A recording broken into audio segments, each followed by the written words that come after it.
Ya, Mbak Risna, Iya. kita kembali lagi dan bersama Mbak Cindy ya.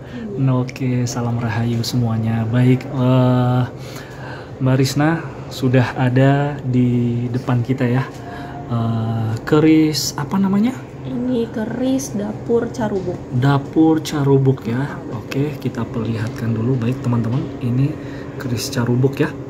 Keris Carubuk. Baik Mbak Risna, secara singkat monggo silakan. Ini keris Carubuk ini ada apa dengan keris ini Mbak Risna? Nah, oke, sebelumnya terima kasih Pak Tora. Jadi di sini saya mau menceritakan legenda terciptanya keris Carubuk. Nah, keris Carubuk ini seperti yang kita tahu itu merupakan sebenarnya tuh keris peninggalan Wali Songo. Wali Songo. Betul, Oke, Wali baik. Songo, yaitu Sunan Kalijogo. Sunan Kalijogo. Oke. Nah, Sunan Kalijogo itu membuat keris ini ke sahabatnya, yaitu Empu Supomandrang. Itu. Jadi Sunan Kalijogo ini sengaja memesan keris tersebut ke Empu Supo. Sebenarnya sih awalnya bukan keris yang mau dia buat, tapi sebilah pisau. Tadinya mau sebilah pisau. Betul, baik, sebilah terus pisau. Karena si Sunan Kalijogo ini akan mengadakan acara waktu itu. Datanglah si Sunan Kalijogo ke Empu Supomandrangi dengan membawa, uniknya cerita di balik pembuatan keris Carubuk. Keris Carubuk ini tuh sebenarnya terbuat dari biji besi malah. Biji besinya ya Mbak Risna? Biji besi. Oh. Nah, itu tuh kecil ukurannya. Ukurannya kecil. Ukurannya biji. kecil, Oke, baik. sekecil biji asam Jawa. Baik, oke. Tapi ajaibnya bobotnya itu berat sebenarnya. Oke. Awalnya nih Empu Supo tuh bingung dia gimana caranya biji sekecil asam Jawa itu bisa dibuat sebilah pisau. Oke. Bingung lah nih si Empu Supo itu. Tapi Empu Supo di situ nggak nyerah dia. Dia di situ berdoa. Dia tirakat. Dia minta sama Tuhan gimana caranya biji besi ini bisa dia buat sebilah pisau. Akhirnya di situ dia mulai nempak. Okay. Dan yang terjadi itu yang berhasil dibuat malah bukan sebilah pisau, tapi sebilah keris malah ya. Betul, sebilah keris. Begitu ceritanya Mbak Risna ya. Jadi sangat luar biasa juga Carubuk ini Mbak Risna ya. Nah, setelah keris ini sudah jadi, apa selanjutnya gitu, dan buat apa sih keris ini gitu Mbak Risna? Nah, saat si Sunan Kalijogo tahu bahwa besi yang dia kasih ke Empu Supo itu malah jadi sebilah keris, dia tuh malah takjub dengan hasilnya. Dia takjub karena si Sunan Kalijogo itu merasakan ada energi yang cukup besar di keris ini. Di keris ini ya. Betul. Dan dia suka juga dengan keindahannya. Nah, keris Carubuk ini juga dulu pernah dipakai sama beliau untuk mendampingi beliau dalam peperangan. Gitu. Nah, akhirnya keris ini dijadikan ageman oleh Sunan Kalijogo. Sunan Kalijogo ya. Betul. Cerita unik untuk apa sih keris Carubuk ini? Keistimewaannya. Zaman dulu Sunan Kalijogo itu punya murid. Oke. Muridnya itu bernama Joko Tingkir. Wah, ini. Nah, Joko Tingkir ini juga termasuk seorang yang karisma. Berwibawa. Dia cerdas. Terusnya banyak disenangi juga si Joko Tingkir ini. Nah, Joko Tingkir ini tuh dia punya cita-cita. Cita-citanya itu cukup tinggi. Dia ingin menjadi seorang raja waktu itu, Joko Tingkir. Nah, karena si Sunan Kalijogo ini tahu keinginan atau cita-cita muridnya ini sangat tinggi, akhirnya dipinjamkanlah keris Carubuk ini ke Joko Tingkir. Singkat cerita, di situ Joko Tingkir perang dia. Perang melawan waktu itu Aryo Penangsang. Nah, mulailah perang pasukan Joko Tingkir dan pasukan Aryo Penangsang. Singkat cerita tuh pasukan mereka ini kalah. Sisalah Joko Tingkir dan Aryo Penangsang. Saat itu Joko Tingkir membawa keris Carubuk. Ini Aryo ya. Penangsang itu membawa keris Setan Kober. Setan Kober, iya. Nah, karena tinggal Joko Tingkir sama Aryo Penangsang, akhirnya mereka ini duel.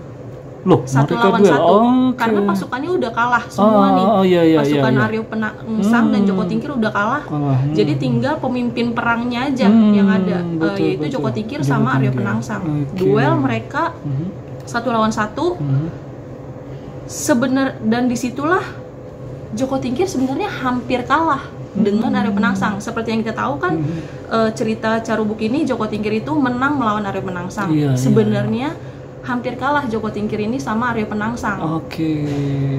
Joko Tingkir itu udah tersudut dia, udah dia keadaan kepepet sama Aryo Penangsang itu. Tapi ajaibnya Joko Tingkir malah yang menang melawan Aryo Penangsang. Kenapa bisa seperti itu? Karena seperti namanya ya, ini Carubuk atau yang bisa dikatakan ceroboh. Tuah dari keris Carubuk itu bisa membuat lawan itu ceroboh akhirnya. Jadi ini buat lawannya ini. Ya, padahal Carubuk ya.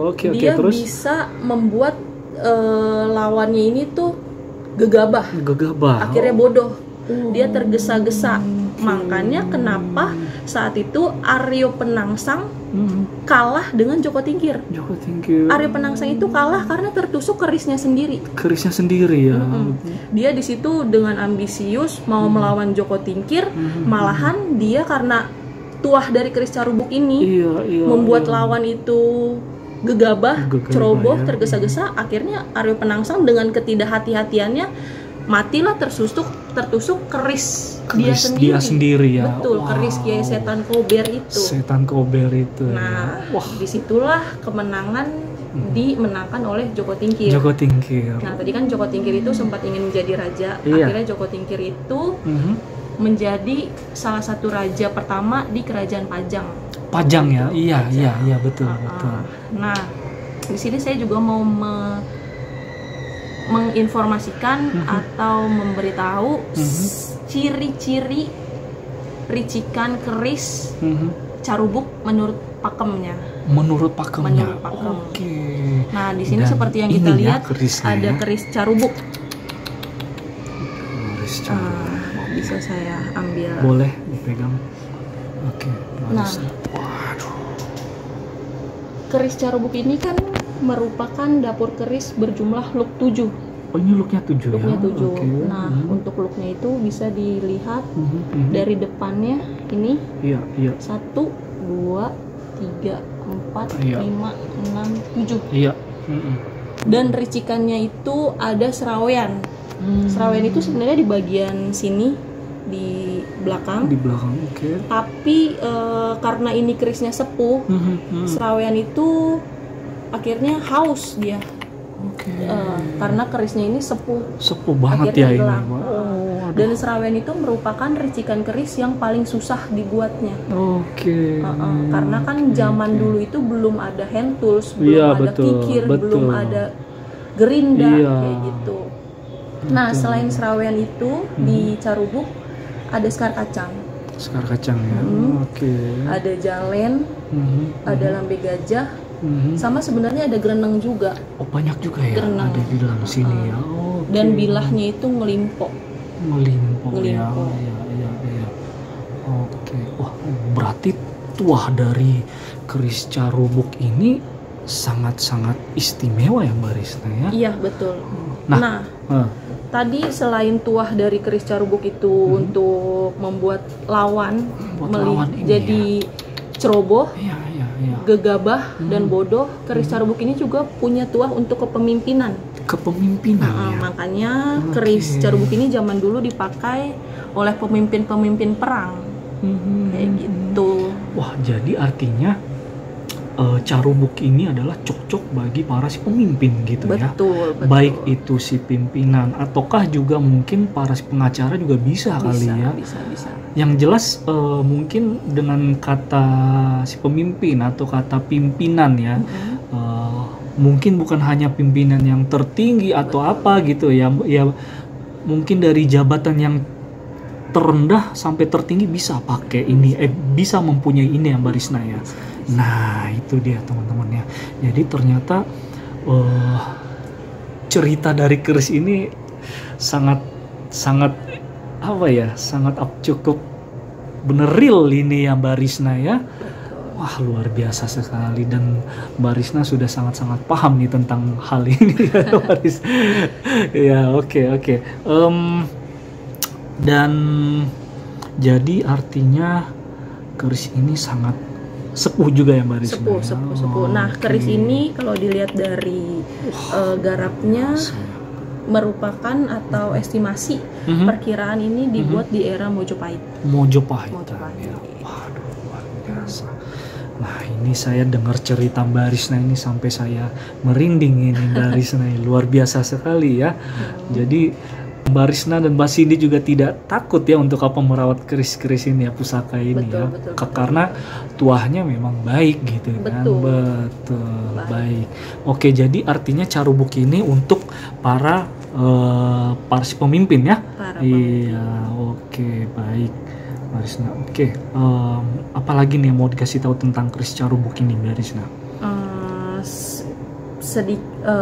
Ini sih tadi singkat cerita atau sedikit cerita mengenai keris carubuk itu. Nah bagi yang mau tahu lebih dalamnya, lebih detailnya ya boleh mampir bisa ke Brojol Galeri ya. Brojol, nanti kita bahas bareng-bareng segala macam gitu. Ataukah juga memang ada yang benar-benar minat juga ya Mbak Risna ya, monggo silakan. Dan ini sangat baik sekali, apalagi di Galeri Brojol ini ya teman-teman ya, semuanya berpetua dan sangat baik keris-kerisnya ini. Oke, dan itu sudah kita dengarkan tentang carubuk ini dan sangat luar biasa Mbak Risna. Saya sampai merinding ini mendengarkannya ini, jadi pengen punya ini Mbak Risna. Baik, harus ya kayaknya ya. Oke, baik Mbak Risna, ini satu brojol carubuk ya. Sudah kita bahas tentang tuahnya dan filosofinya juga. Dan warangkanya apa Mbak Risna? Nah, untuk warangka keris carubuk sendiri ini dia memakai warangka model Gayaman Solo. Gayaman Solo ya. Betul, cantik sekali ya Gayaman Solo ya. Oke. Baik, kalau gitu kita bahas keris selanjutnya ya. Mbak Risna ya. Oke, baik Mbak Risna. Terima kasih banyak Mbak Risna. Iya.